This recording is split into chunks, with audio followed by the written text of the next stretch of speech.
12 अगस्त 2013 की बात है। नेहा तय समय पर कुछ कपड़े और सामान लेकर चुपचाप घर के बाहर निकल गई। उसने और महेंद्र ने पहले ही घर से भागने की योजना बना ली थी। गांव से निकलकर नेहा रायबरेली लालगंज जाने वाली सड़क पर पहुंच गई।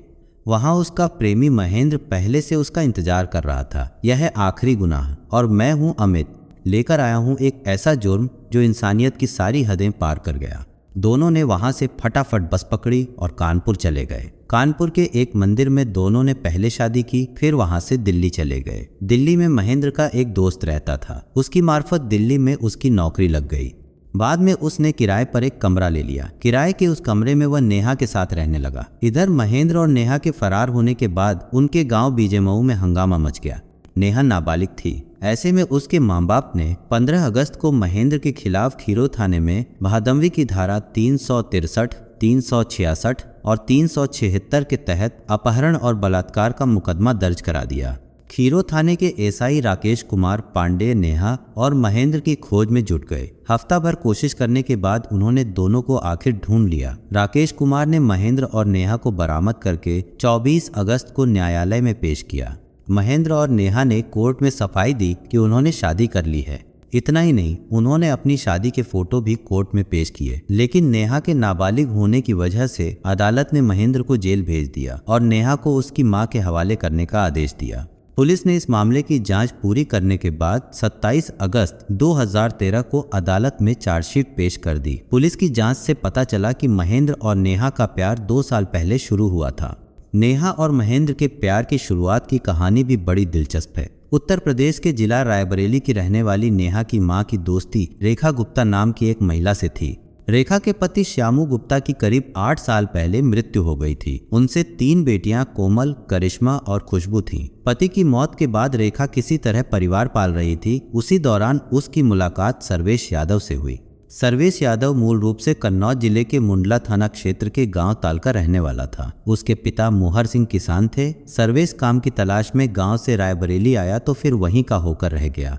रेखा से मुलाकात होने के बाद उससे दोस्ती हो गई। यह दोस्ती दोनों को इतना करीब ले आई कि रेखा और सर्वेश ने शादी कर ली। सर्वेश से शादी करने के बाद रेखा 2 और बच्चों की मां बनी। बाद में सर्वेश ने रेखा की बड़ी बेटी कोमल की शादी अपने भांजे सुमित से करा दी थी। सहेली होने के नाते नेहा की मां विनीता अपने घर परिवार की सारी परेशानी रेखा और सर्वेश से कहती रहती थी। विनीता और सर्वेश एक ही जाति के थे, इसलिए वह विनीता को बहन कहता था। दोनों में बहुत छनती थी।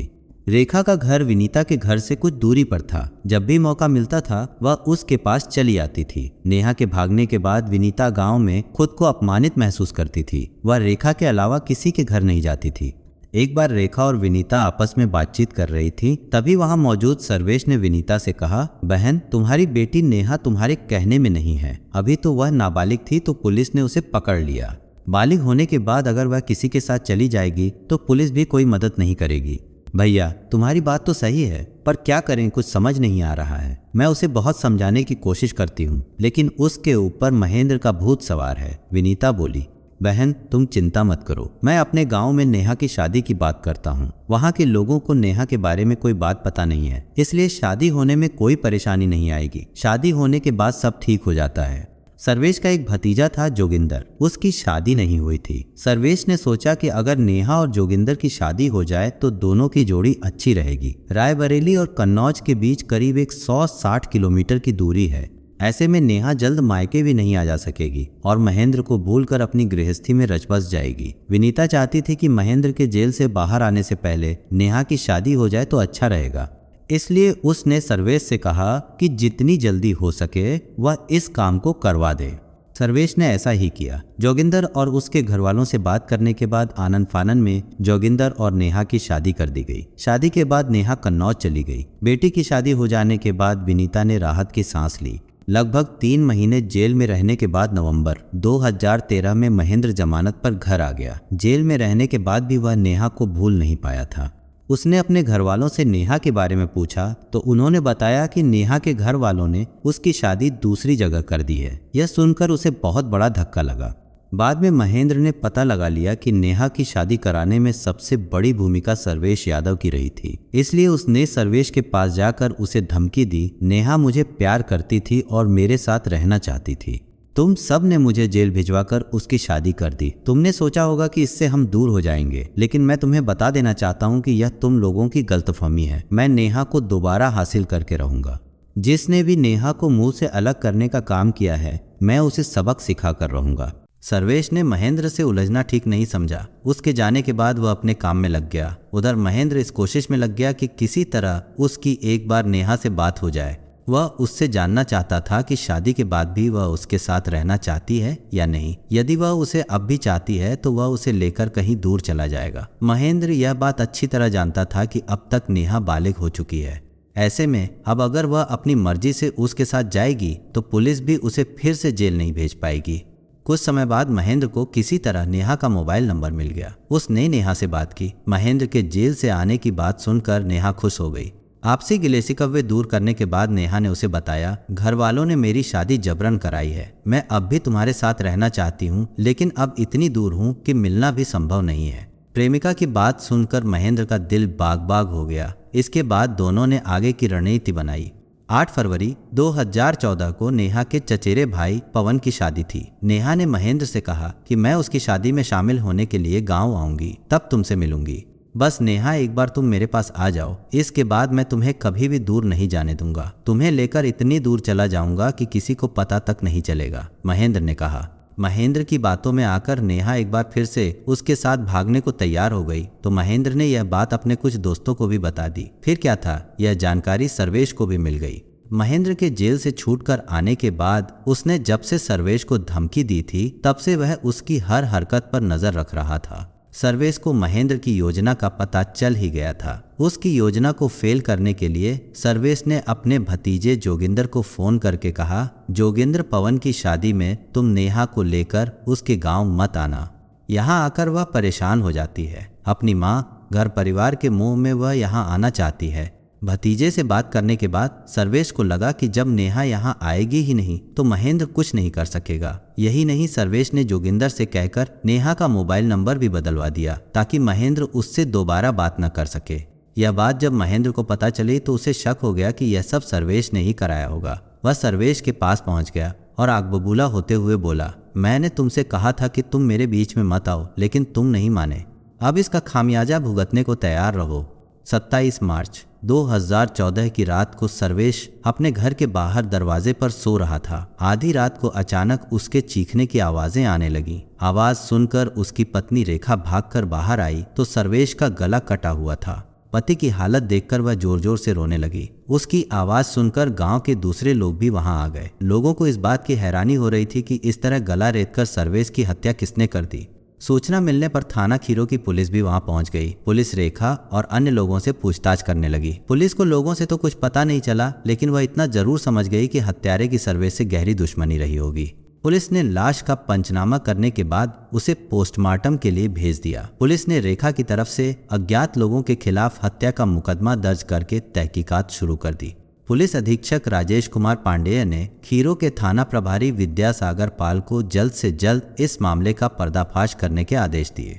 थाना प्रभारी ने रेखा से बात की तो उसने बताया कि उनकी वैसे तो किसी से भी कोई दुश्मनी वगैरह नहीं थी, लेकिन महेंद्र कई बार दरवाजे पर आकर धमकी दे गया था। चूंकि पुलिस अधीक्षक सीधे इस केस की कार्रवाई पर नजर रखे हुए थे, इसलिए थाना प्रभारी ने रेखा द्वारा कही गई बात उन्हें बताई तो उन्होंने महेंद्र के खिलाफ सबूत जुटाने को कहा।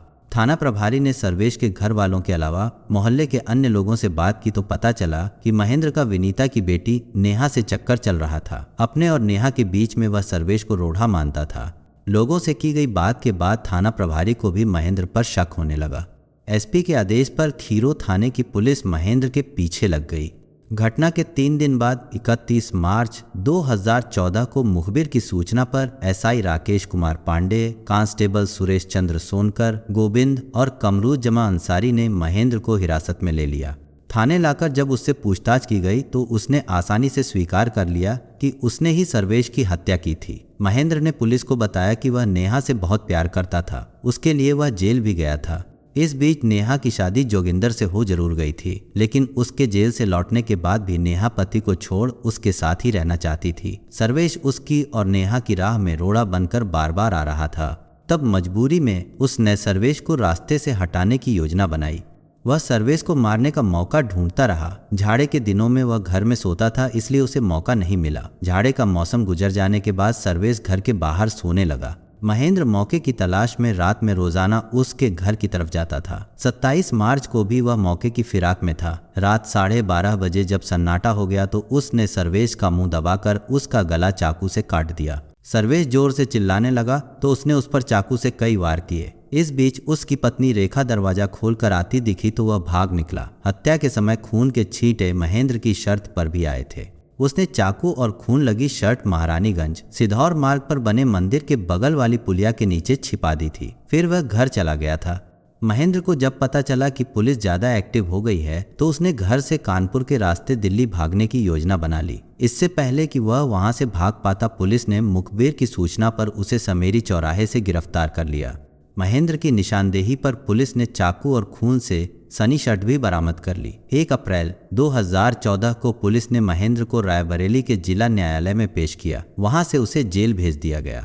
महेंद्र ने अपने और अपनी प्रेमिका के बीच सर्वेश के आने पर प्रतिशोध की भावना से ग्रस्त होकर उसकी हत्या कर दी। भले ही वह अपना प्रतिशोध लेने में सफल हो गया हो, पर यह उसके लिए बहुत महंगा साबित हुआ। अब वह हत्या के आरोप में जेल में बंद है। उसे न तो प्रेमिका मिल सकी और न उसका साथ। प्रतिशोध की भावना लोगों को अंधा कर देती है। ऐसे में यह दिखाई नहीं देता कि प्रतिशोध का अंजाम जीवन बर्बाद करने वाला होता है। महेंद्र को यह कदम उठाने से पहले सोच लेना चाहिए था। वह खुद तो तिल तिल मर कर जेल में अपनी जिंदगी गुजार ही रहा होगा, लेकिन उसे इस बात का एहसास नहीं होगा कि उसका परिवार उससे भी अधिक मुसीबत में है। उसके परिवार वाले अपनी जमीन जायदाद बेचकर मुकदमा लड़ने के लिए वकील की फीस चुका रहे हैं। इस सब के बाद भी अदालत इस मामले में जो फैसला सुनाएगी वह जरूरी नहीं कि महेंद्र के पक्ष में ही आए। कुल मिलाकर बात यहीं आकर ठहरती है कि महेंद्र ने गुस्से में जो कदम उठाया उससे उसका परिवार ही मुसीबत में नहीं फंसा, बल्कि सर्वेश यादव की हत्या के बाद उसकी पत्नी और परिवार का जीवन भी अंधकारमय हो गया है।